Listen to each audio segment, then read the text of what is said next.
info about some of the challenges that we've encountered evaluating different 3D scanners for use in orthotics and prosthetics. We're Qwadra. This is a fairly new group.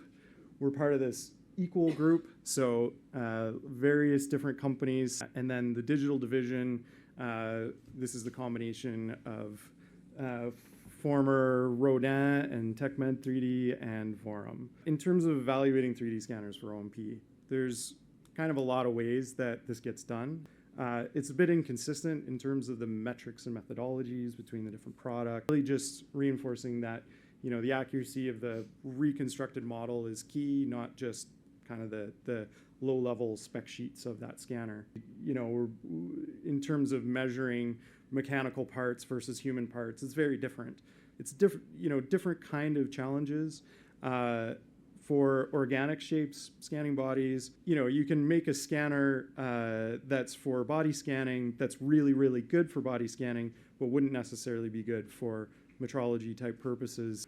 Again, validation artifacts such as ball bars and cylinders, but it's not really representative of body shapes. Some high-end scanners actually struggle with things like body hair. AI-based 3D scanners, generally trained on large data sets. There's a real challenge for prosthetic scanning. There's often, you know, it's unique, it's atypical. Just, you know, our current opinion is that just some caution should be used with prosthetics. But of course, very effective for mainstream orthotics and apparel. In terms of accuracy, I mean, accuracy and precision is key. It needs to be accurate enough. It needs to be precise enough. Once you get beyond that point, then the importance of that becomes, you know, drops off very quickly, where then it becomes much more about how repeatable is this, how reliable is this, and also how easy is it to use, how much training do I need to do to learn how to use this scanner. The texture mapping, it is really critical for identifying landmarks, annotations. Just want to quickly go over some of the 3D scanners we're using at Qwadra. Some of them are internally developed, some of them are external. It's kind of an assortment. And in terms of the software and products, MSoft, 3D Seisme, and Luma, pretty common software products for us for the 3D scanning.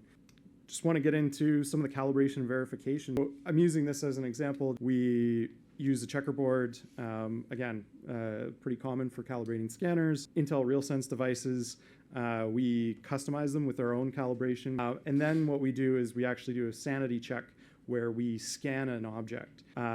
So once the sensor's calibrated, we scan an object. It has known metrics, the XYZ position errors, the RMS values, and some distortion values. We go through this accuracy, repeatability, and reproducibility. So the scan shape gets aligned with a gold scan, and it's repeated several times for you can see if it's consistent. How do we standardize this? To figure out how we want to standardize accuracy evaluation, specifically for body scanning. You know, for O&P, we're really interested in things like AFOs, TT, TLSO, cranial models, and need to establish pass-fail metrics, and also have some level of repeatability would be great. Also, industry acceptance may be a challenge. You know, if we have some sort of consistent way of describing these scanners, then you can have third-party assessments just to enhance credibility.